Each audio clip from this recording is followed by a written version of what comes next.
I'm gonna get a glass of water, okay? Yep, I'm getting us streaming right now. Okay. Take your time.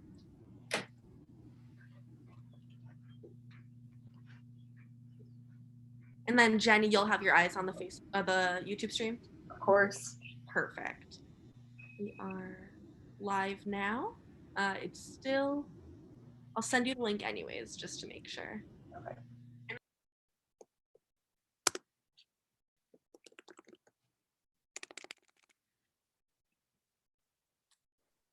Okie dokie.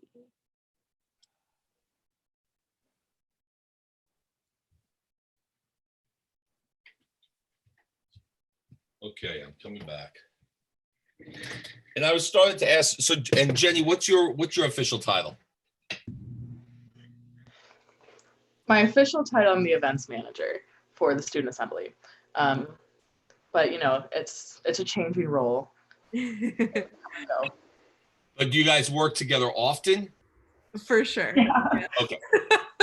Yeah. And you're based up there in the Albany area, right? She actually goes to Buffalo State. I go to Albany though. Okay, you go to Buffalo State. Cool. Right. Yeah. So we are streaming now, so we can go ahead and kick things off if you're ready. Absolutely. All right, perfect. So I want to thank everybody who has joined us. My name is Taryn Rackmyer, and I'm the Chief of Staff of the SUNY Student Assembly. Joining me is Neil Berg, an alum of SUNY Binghamton, and also a composer and lyricist for a number of musicals, both on and off Broadway, as well as the creator and co-producer of the #1 Broadway touring concert in America, Neil Berg's 100 Years of Broadway. So I'd like to welcome him and thank you so much for joining us today. It's fantastic to be here. I have a list of questions. We had some students from our team submit a few questions to me ahead of time. If anybody would like to provide questions live with us, go ahead and submit them through the live stream on our YouTube. But to kind of kick us off, you know, what has been some of the defining moments of your career? What are you known for? Or what was a moment that maybe you thought like, wow, I really made it? Wow. Okay. So, you know, I guess people could all, you know, they can go and Google me or, you know, go to neilberg.com if they want a whole, you know, resume. But, you know, I started off, you know, as a composer and a lyricist, and I've written a number of musicals. Currently right now, or was touring, you know, right at this current time that got stopped because of the corona. I was asked by Warner Brothers to turn one of their movies into a musical, and that's a big fad today. So I'm the composer of Grumpy Old Men, the musical, that, you know, we had a great opening up at a regional theater in Ogunquit, Maine, and starring, you know, some old time celebrities, you know, Hal Linden, you know, who's a Broadway legend, as well as Barney Miller, and, you know, Sally Struthers from All in the Family fame. And so then we went and did the production out in LA, and then it was in Florida and back and forth. So it's just a shame that that's in, you know, and was, you know, they were debating bringing that to New York and to Broadway. So, and I did a musical before that called The 12, which, you know, won the 2015 Henry Award for Best New Musical out when it was at its premiere in the Denver Center. And that's now being directed by Tony Award winner John Doyle. They're theater fans, then they know who he is. But, you know, he won Tonys for Sweeney Todd and The Color Purple, and, you know, many other things. And, you know, in New York, my musical, The Prince of the Pauper, played at the Lambs Theater for several years, and many others. But, and of course, I've been doing a lot of touring for the past 15 years, the 100 Years of Broadway, where I take different Broadway celebrities and stars and put them in concert in one evening, where I host it and go around to all the performing arts centers around the country. I guarantee if you name me a major city in the States, I've been there. Even if it's not a major city, I've been there. And we rolled out a new show called 50 Years of Rock and Roll, because I also come from a rock and roll background, and telling the history of rock and roll. And we've been doing that for the past 3 years on national tour. And I produced Closer Than Ever in New York, which was the revival of a very famous Shire show that won the Off-Broadway Alliance, you know, best revival of musical. So, I mean, you know, that's my life in musical theater and professional musical theater. But I can honestly say that for me, when I went to college, that is not what I thought I was going to do at all. And literally, my experiences in colleges changed everything. And it was there where I made the big left turn from whatever I thought I was going to do. My parents wanted me to be a lawyer. I was supposed to take over my great uncle's law practice. I thought I was a creative, so I thought, okay, I'll go into advertising and maybe write jingle, something of that nature. And then it all changed. And I had such a wonderful opportunity at Binghamton. This is, of course, the SUNY school, that it changed my life and put me on the path in the direction. So I guess that's a little summary. That's so exciting. And I think a lot of students kind of go through that same journey where they enter college, not exactly sure what their career path is going to look like. Can you talk a little bit about what inspired you to enter into the arts and what that decision looked like for you? Absolutely. And I want to tell all the students out there, that's okay. You're supposed to, college is supposed to figure it out. There's a lot of pressure, but it's, you got to decide if that pressure is put on by your parents or by you, so we all want to say, wouldn't it be great to follow your passions? I had a lot of friends who came out and, didn't really have a passion, and they went into the workforce, and I hope they became passionate about what they did. So when I was in middle school and high school, I'll start there because I think this will resonate. I was a jock. When I went to Binghamton to play baseball, period. Okay, I was a baseball player. I wanted to play pro ball in my fantasy world. I went to Binghamton. I was an all SUNY center fielder. I was a pretty good ball player. But my other passion, for sure, was music and composing. And I did it in high school. I played in bands. I wrote songs on my own. But when I went to college, that just wasn't in my family's purview. I didn't have an uncle, brother who was in the theater business or in the professional world of theater. And for me, that made it apparent that I couldn't even consider it. It wasn't even something I could consider in my mind at that time. But when I went to college, I played every talent show. Because I played the piano, people asked me all the time to play for them. So I would. I on a lark, I cut through the Fine Arts Building my freshman year in my baseball uniform on the way home from practice to get to the mess hall, to get to the dining hall in time to eat. And I saw people lined up with, their Chopin and their classical music. And I was like, what's going on here? And they said, well, there's auditions for, the music department to take piano lessons. Now, I had taken piano lessons and, growing up, but something inside me, and this is what I want to communicate, because school is there for you. And I was a freshman. I wasn't there more than a week or two. And something told me to skip dinner, and I stopped and I got online. I had no music. And I just signed up to see if I could take piano lessons with these great teachers. So I got called in. They said, what are you going to play? I was like, oh, thinking to myself, what is the closest thing to a classical song I knew? I said, I'm going to play a song by a band called Yes. And the song is called The Clap. And they looked at each other and they played. And lo and behold, I got in. I was accepted as a student, and it was incredible. So that's just one opportunity where the school, I wasn't there for music. I was starting my journey on whatever liberal arts education, but I saw that opportunity. And that's the number one thing. You talk about drive and people, what's inside everybody individually. For me, it made sense to do that. So I did it, and, it was fun. I played I created bands, when I was in college and did music. But here was the defining moment. With, once again, no regard of making music my life. When I was a junior, there was a student that came up to me, recommended by a friend, and said, hey, listen, do you want to write a musical?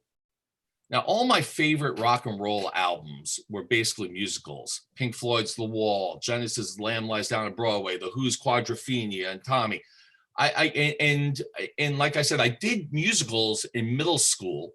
I didn't do them in high school because you weren't allowed to do both baseball and theater where I went to high school. So I chose baseball. And I was like, sure, yeah, I'll write a musical with you. I didn't realize that he had asked like 20 other people and they all said no. And I wrote this musical. And they gave me a student advisor from the theater department. Well, it changed my life. Her name was Sue Peters. She took me under her wing. She saw I was talented, raw and talented. And I was lucky that on the staff at Binghamton was, Lofton Mitchell, who had written the book, which is dialogue, the script for a musical called Bubble and Brown Sugar.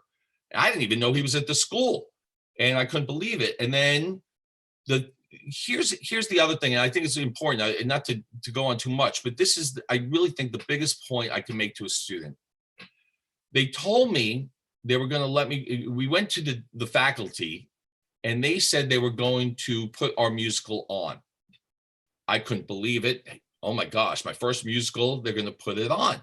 What does that mean? Well, we get back, that was at the end of my junior year.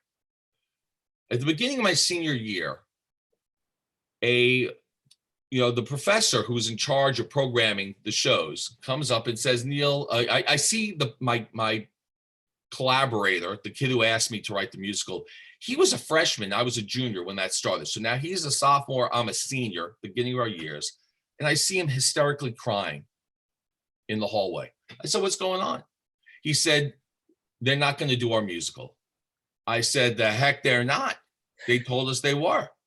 So I marched in to the head of the theater department, who I did not know at all. And I said, listen, my name is Neil Berg. I'm a student here. I wrote a musical. They told me that we were going to do our musical, and I think that should be honored. Well, he asked me a few questions. He called in the other head of the faculty and said, did you promise this? And they said, yes, but there's no room because we're doing this show and this show and this show that was put in over the summer. And the head guy said, no, he's a student and we're going to do this and you're going to direct it. And lo and behold, I just can't tell you how important that was. That my mindset was that they were there for us. The teachers are there for the opportunities are there for the students. So I did the musical. We directed it. It was incredible. I musical directed. I'd never done that before. We put on the show. It went great. And at the end of it, a faculty director, there was a theater called the Cider Mill Playhouse. That was an adjunct theater. And the professor, who was the head of that professional theater, had seen the show. And he came up to me and he said, listen, you did such a great job. Would you like to write 2 shows, scores for 2 of our shows at the professional adjunct theater? So of course I said yes, and, learn that. But from, it literally in the span of 6 months, I went from having never written a musical to writing a musical, having it produced by the university, learning that whole experience, getting mentored, and then going to an adjunct professional theater. And I said to my parents, I said, this is what I'm going to do with my life. This is what I really want to do. And, that's in a nutshell, that experience. Getting out of college. So that mentorship, and being, not just waiting for opportunities, but for actually creating your own opportunities, I think is paramount to what a student should go in, to do at school. After that, I got accepted to, what's called the BMI workshop, which is a lot of the musicals and Broadway musicals that you've heard of were written by products from the ASCAP or BMI workshop in the city. And I was mentored by incredible, Maury Yeston, who's a Tony Award-winning musical theater writer, and Skip Kennan, and Stephen Schwartz was doing the ASCAP program. He's very fair. He wrote Wicked. So from there, I think the athletic side of me said, if I'm going to do this, I'm not going to be outworked. And so I learned everything that was possible to be learned, but none of it would have happened. None of it, unless I got the opportunity. And I can't thank, John Bielenberg, the head of the department, who made it happen, the professors, my mentors, the teachers I had, because I'm direct descendant of that. So that's a little long-winded, but I think it's a good story to tell. No, that's absolutely incredible. And I think that's inspiring for students to hear the twists and turns your career took and how it's led to where you are today.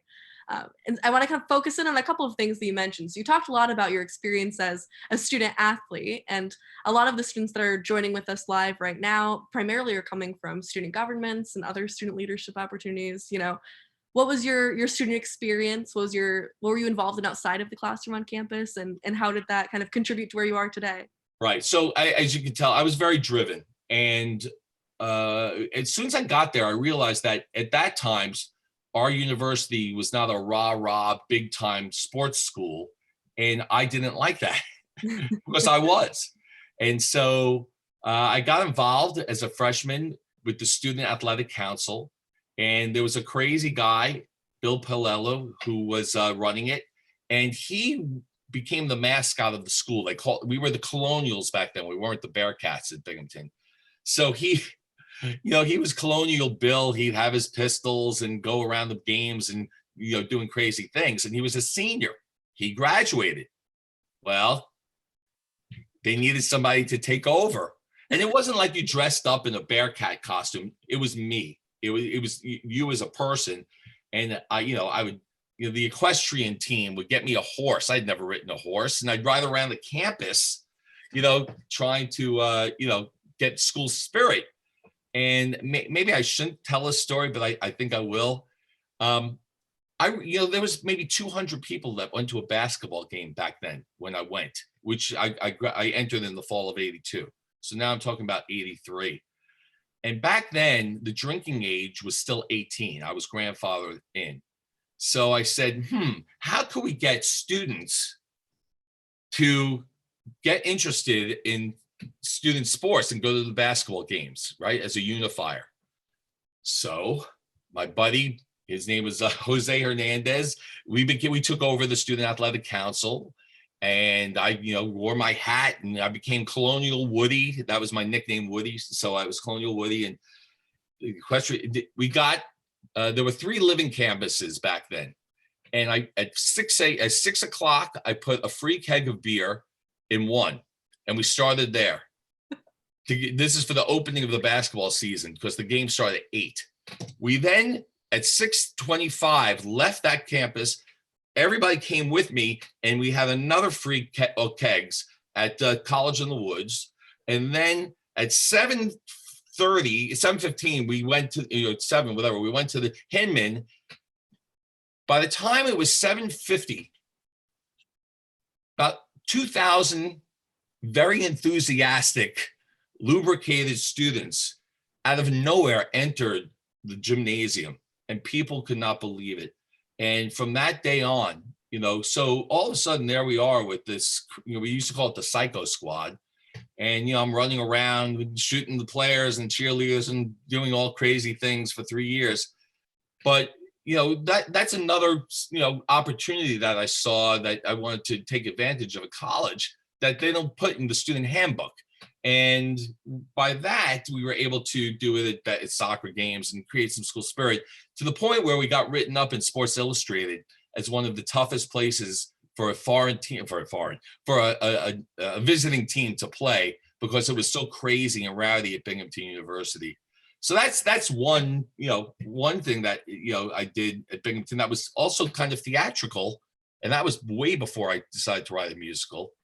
So things of that nature. Now, of course, I went to class and I did my work, and and of course my whole life was baseball. We had a fall and spring season, so I was totally committed to that, because I started as a freshman and played all the way through my senior year. So it's learning how to budget time and knowing that if you can do it,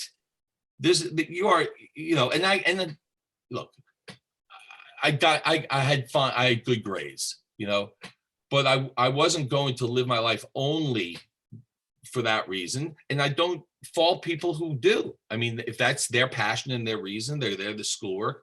But for me, it was a bigger, and I had a band that we played all the parties. And so that's kind of the, what I did back then. But it all kind of led to this theatrical world that probably I should have pursued right from the start.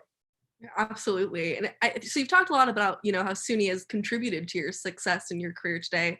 Can you talk a little about what challenges you faced, maybe post-graduation and as you were embarking on your career? I didn't know anything. So coming out of school, once again, pure drive, I had no idea. So I went back, I grew up in Rockland County, close to the city. I did not move into the city. That wasn't, I was there all the time. I had no idea what to do, none. And so I had written that musical at college. And I was like, oh, my musical I wrote in college is going to be on Broadway. What did I know? I was a naive student. So I started cold calling every theater in New York, every theater, and they didn't have Google searches. So I had to go and get books and find out. I drive in, get address, whatever I needed to do. And I was getting no responses. Can you imagine getting, hi, I'm Neil Berg. I'm from Binghamton University. I wrote this musical. It should be on Broadway. Will you produce it? So finally, I kept calling so much because and finally I called and got somebody on the phone from Musical Theater Works. And they said, Neil, listen, I think it's great. I've gotten your messages. Please stop calling us. But you're so persistent. I'll at least tell you, there's no way this musical is going on Broadway. It's good for a college musical, but it's not a Broadway musical. The only person who I've ever really heard to get a college musical to Broadway was two people, Stephen Schwartz, when he was doing, his and Lin-Manuel Miranda, because In the Heights was his college thesis. So he said, go and get a class, go and keep doing it, keep writing. And that's what I did. I auditioned for the BMI workshop. I was in the city every day. I found out places to go to. I said, if you're sitting on your butt at home, then you're not doing the work. The work is, when you get a show done, that's the gravy. But the work is every day. I'd be in the theater. I go play piano bars in the evening. I get friends of mine who weren't even great singers, because I didn't know better. I just thought they'll sing my songs. And I got some great advice about that too. Never let a good friend of yours sing a song unless they're a great singer. So that was hard to tell some friends of mine they couldn't sing my songs anymore. But it's a learning process back then that was pure drive. And so I was stopped at every turn. The other important thing is that when I was in college, another thing I did was somebody said we needed to raise money for the dorms. So I said, okay, I'll put on a concert. And I got the best singers that I knew in the college, and I produced a concert in the dorm in College in the Woods, and just was able to, we charged like $0.25, and we raised some money. Everybody came in. It was a hoot. That was my first time really producing a concert, and I did it all the time. When I got out of college, I was like, why isn't anybody doing this where I live? I got asked and hired to do a benefit concert at the Marriott Marquis in New York. I was 22 years old, 23 years old, right out of school. And a friend of mine saw I was young and wanted to do this, and they recommended me. All of a sudden, I'm there. I go for a meeting, and I'm the piano player for a show at the Marriott Marquis. I'm not getting paid. It's volunteer, raising money for the Leukemia Society. But yet all of these Broadway stars and soap stars are going to be performing. Problem is that, I was a nobody. The soap stars tried to host the show. And it was clear to me that no one really wanted to stay long. They just wanted to get out of there, do their thing and get out. So I went in, I took over the show because I wanted to. And they let me, program the show. It was very successful. I did it for years. And all of a sudden, somebody from a major corporation came to that show at the Marriott Marquis and said, who put together the show? They said, Neil Berg. I was probably 25 at this point. And they said, well, we'd like you to do it for a corporation. And all of a sudden, boom. Now I'm doing, that it was for IBM. It was for UBS, Payne Weber at the time. Then they recommended me to IBM. And all of a sudden, I have a whole career producing shows for all these major corporations, which is big money. And I was doing it for free for charity. And by doing it in the private sector for a long time, that I finally said, let me bring it into the public sector, and I partnered with somebody. And that literally was how we ended up taking 100 Years of Broadway, which I could directly trace back to doing that benefit concert for my dorm in Binghamton. And I took that concept. Now I was using big Broadway stars, and I was able to get it all across the country. So, it's just overcoming obstacles, always.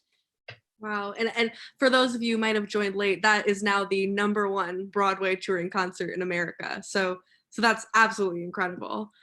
So I kind of want to bring us into where we are today. There's a lot of uncertainty, and students specifically are facing challenges that they haven't before in college. What does theater and your career look like during this global pandemic, and how are the arts thriving despite the adversity we're facing right now? Great question. And what's funny is my wife just came in, and I thought maybe it'd be interesting for her to join us for this. Let her come in. And it's not just my wife, but she's also a Broadway star. She starred in Phantom of the Opera, played Christine Daae, and starred in Fiddler on the Roof. So everybody, you can meet Rita Harvey. Wow, it's so nice to meet you. How are you? I'm good. How are you? I'm doing great. Thank you so much for joining us. Of course. So I just thought, even though she didn't go to a SUNY school, she went to Northwestern. I thought that she'd be a good perspective as on the acting and performing side. Absolutely. And she also starred in the 100 Years of Broadway for all these years. But to answer your question, and I'll start, and then I'll let Rita maybe throw in. This was a perfect storm of bad for anybody who works in theater. I was literally set to start my national tour. We had about 85 shows at every major performing arts center, and then this hit. And of course, we know what happened next. No one wants to go to the theater. So it was totally cut off, and there is, so boom, musical theater interruptus, so like anybody else, you're freaking out because you're saying this is your livelihood, and for what's going on, of course, the concern. So everything stopped. There is no theater, live theater. And even Broadway, even though they've said, I think in June, maybe June 12th is the new marker where they'll start it. I don't believe that's going to happen. There's no way. It's the world is going to dictate when people are ready. So there's no theater. My career is stopped in terms of touring and performing in theaters. But I'm also a composer. So what I did was, on this strictly theater level, we're talking, I'm writing with a guy, a brilliant writer from Saturday Night Live, Ryan Nagel, who's now writing television series out in LA. And he's writing on The Neighborhood, which is a television series. His production was shut down, and we were supposed to write a musical starting in May. Well, for the past 2 months, we've been collaborating online, and we've written a whole new musical because, that's what you do. And so it's about trying to make the most of it. That's what we're trying to do. The other thing is, it's funny because us in the arts, people don't think we're essential workers, and we're not. We don't compare ourselves to, the incredible nurses and frontline workers and health care and everybody else out there. But during this pandemic, what have people been doing? They've been watching entertainment to try and, feel normal, feel good. Yeah. So we've been doing a lot of benefits. We raise money for people to people. We did a telethon, interthon, they're calling it. We have another one coming up for Habitat to Humanity, where we'll go on and people can donate. and trying to use our talents. We were heavily involved with many charities. So that's what we're doing. As a matter of fact, we are doing our first live stream solo concert. We're fortunate because I play piano and Rita sings. So we're going to be doing a concert this Sunday night at 7 p.m. We're going to Facebook live stream. We've never done it before. And we're going to do it for Mother's Day to celebrate all the mothers, especially the essential mothers who are nurses and are out there who have to deal with everything on top of it. So we're just doing these big free concerts to try and boost morale and spirit. Anything you want to add? A lot, yeah. Actually, you were saying what kind of theater is happening right now. And like you said, live theater's just not happening right now. Here's the thing. A lot of digital stuff was already starting to happen even before all of this. A lot of, there was a lot of webcasts, a lot of webisodes, a lot of actors that are stage actors would also go for, webisodes, and they would be writing their own things. They'd be auditioning for things and learning how to audition and submit auditions digitally. It's the wave of the future. Everybody's, it was something that was already becoming a big thing even before all of this. So even though there's no live theater right now, there's definitely opportunities there. The difference is that acting is acting, but the style of acting on a camera is very different than a big stage. So, just realize that yes, that's an opportunity to perform, and that's an opportunity to get involved and get your work out there. But as far as practicing actual, your songs and your theater and your monologue, it's great to get a lot of things on tape. It's great to really practice that, but know that then when you're in the room when we're able to get back in the room with people, it's a bigger, broader thing when you're acting for the stage. But I feel like this is a great opportunity for all of us to prepare for when things start rolling again. So it's a great time to, like I said, get some things on tape. So you have just yourself doing a monologue, doing a bunch of different kinds of monologues, yourself doing a bunch of different kinds of songs, so that when it's time to submit an audition, you've got it already and you're sending it off. You've got a website maybe that has a bunch of your performances, or just you performing in your house, just so you have something you can refer people to. But also learning new material, writing new material. This is a perfect time to we've got all this time. So I'm personally kind of, decided as a goal as I'm going to learn a bunch of new songs. I'm going to learn some monologues. I'm going to learn some new roles, just so that they're under my belt. So you keep inspired, because it's easy to go, I don't know when this is going to ever end. So why should I even, it's easy to just kind of get down in that. And I was for a little while, but what we need to do is listen again to some soundtracks, watch some old recordings to get inspired again, and then start learning and writing yourself, so that you've got material, you feel inspired, so that when things get rolling again, you're not caught unawares, you're ready to go. Yeah, and I think another part of it, and we feel strongly about this, is the mental health aspect for every profession, every person, but especially for theater. It's keeping yourself mentally and physically fit, and those go hand in hand. We all know that. But if you can figure out a way to make if you need to make a regiment of what you're doing, it's just a schedule. Besides the secluded works or workouts or walks you're doing or runs or whatever it is, it's harder when you're in the city. But I know a lot of people aren't. Get in shape, mentally and physically. Sounds simple, but do it. Meditation is great, because we're just, we're all very down and sad and scared about all this. So it's good to keep yourself up and inspired by, learning new material, but also, how can I relate this experience to something in the future? I can bring these feelings into my acting and into my roles, and, Yeah. Absolutely. Thank you so much. So I want to thank you both for speaking with us. I have one last question that we got from our live stream from Gabriella Casella, and she's asking, do you have any advice for someone who is looking to help develop musicals and theater, but doesn't really have the background for it.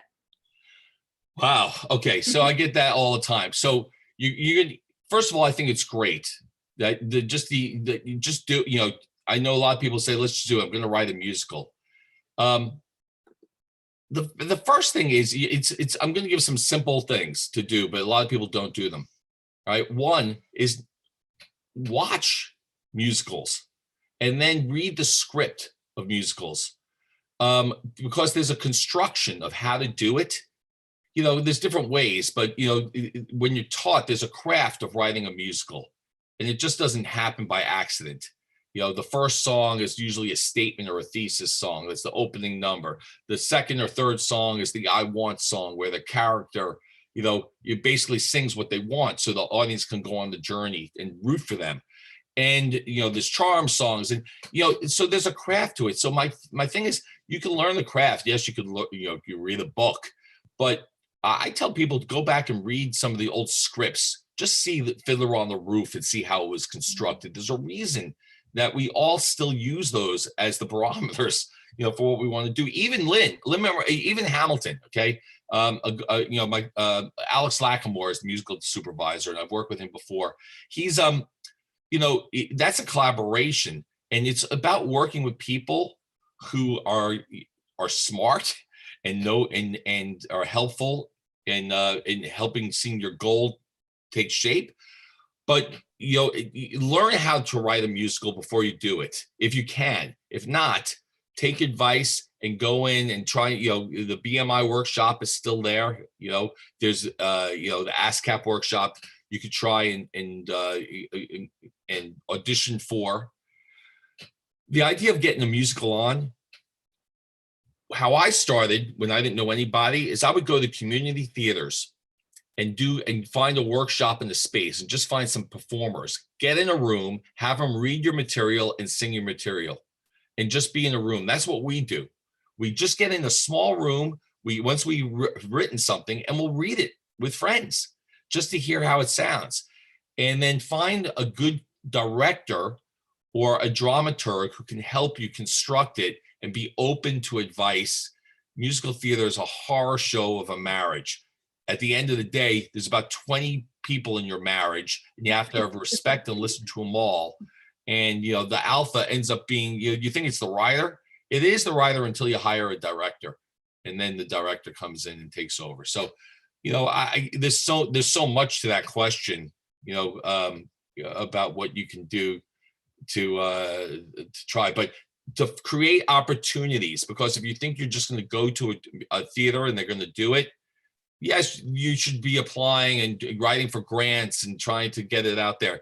But it's being around like-minded people who can perform your material, and keep writing. Keep writing. Don't think the only musical you wrote. Don't spend your whole life on one musical.